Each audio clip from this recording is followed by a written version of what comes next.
Hi friends, కథామృత Lahari మీకు పునఃస్వాగతం చెప్తోంది. ఈరోజు పాణిగ్రహణం అనే సరికొత్త ధారావాహికతో మీ ముందుకు వస్తున్నాను. ఎంతోమంది పాఠకుల మన్నన పొందిన ఈ రచన మీకు తప్పక నచ్చుతుందని ఆశిస్తూ కథ ప్రారంభిస్తున్నాను. స్కిప్ చేయకుండా కథ మొత్తం విని మీ అభిప్రాయం తెలియజేస్తారు కదూ. ఇక మొదటి భాగం వినండి. సంధ్య చీకట్లు ముసురుకుంటున్న వేళ అట్టే రద్దీ లేని ఔటర్ రింగ్ రోడ్ మీద రగిన దూసుకుపోతున్న ఆటో సడన్గా టప్ అన్న శబ్దంతో చిన్న జర్కిచ్చి ఆగిపోయింది. వెంటనే డ్రైవరు వెనక్కి తిరిగి, సారీ మేడం, ఇప్పుడు నేను దీన్ని నెట్టుకుంటూ ఫర్లాంగ్ దూరం వెళ్ళి పంచర్ వేయించుకోవాలి, మీరు వేరే ఆటోలో వెళ్ళిపోండి అనేసి దిగమన్నట్లు చూశాడు. మైథిలి గుండెల్లో రాయి పడింది. బాబోయ్, ఇప్పుడు ఎలా? అడుగు తీసి అడుగు కదపలేని నాన్న, హార్ట్ పేషెంట్ అమ్మ. ఈ నిర్మానుష్య ప్రదేశంలో ఆటో దొరికే ఛాన్సే లేదు. ఏం చేయాలి?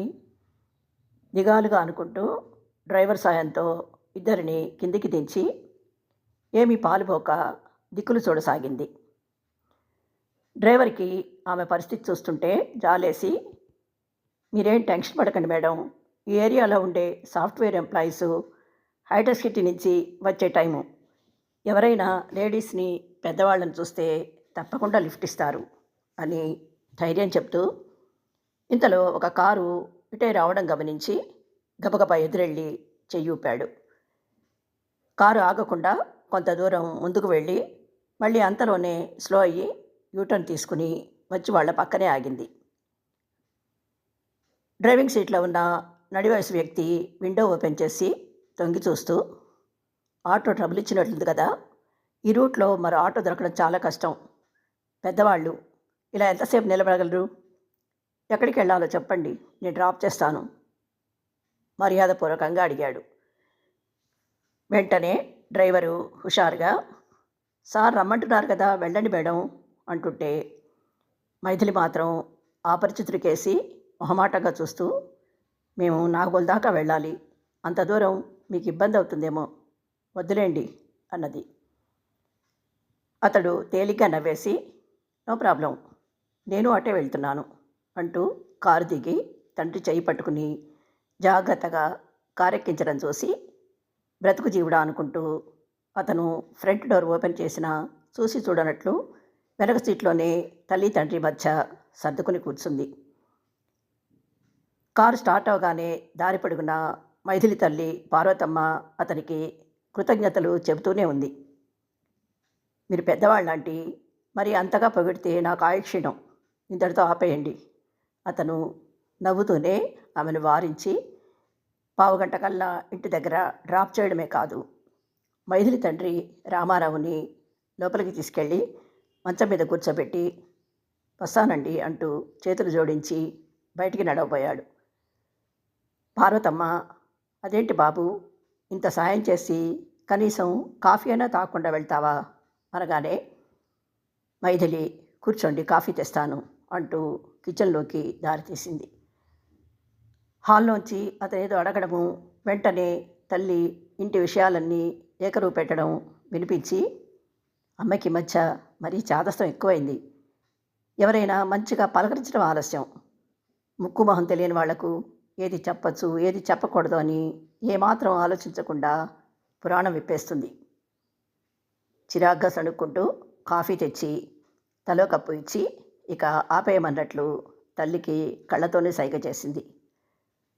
ఆమె అప్పటికి సరే అన్నట్లు తలూపి పెద్ద కూతురు పెరట్లోంచి లోపలికి రావడం చూసి తిరిగి తన ధోరణి కొనసాగిస్తూ, ఇది నా పెద్ద కూతురు రాజేశ్వరి బాబు, మా కర్మ బాగోలేక పెళ్ళైన 10 ఏళ్లకే భర్త చనిపోయాడు, పిల్లా జల్లా కూడా లేరు, ఒంటరిగా బతకలేక పుట్టిల్లు చేరి వాళ్ళ నాన్న మంచాన పడి వదిలేసిన షాపుకు మాస్తా ఉద్యోగం చేస్తూ మాకు కాస్త ఆసరాగా ఉంటోంది. రెండో కూతురికి గంతకు తగ్గ బొంత అన్నట్లు తాహత్కు తగ్గ సంబంధం చూసి చేశాం. ఉన్నంతలో దాని సంసారం బాగానే ఉంది. ప్రస్తుతం మా దిగులంతా ఇదిగో ఆఖరి పిల్ల ఈ మైథిలి గురించే. ఇద్దరం రోగిష్టి వాళ్ళం. ఏ క్షణం ఎలా ఉంటుందో తెలీదు. దీన్ని ఓ అయ్య చేతిలో పెట్టకుండానే కన్నుమూస్తామేమోనని భయంగా ఉంది. ఇప్పుడు మేమున్న పరిస్థితిలో కట్న కానుకలిచ్చి పెళ్లి చేసేంత స్తోమత లేక ఏం చేయాలో దిక్కుతోచడం లేదు. బాధగా తన గోడు వెళ్ళబోసుకుంది.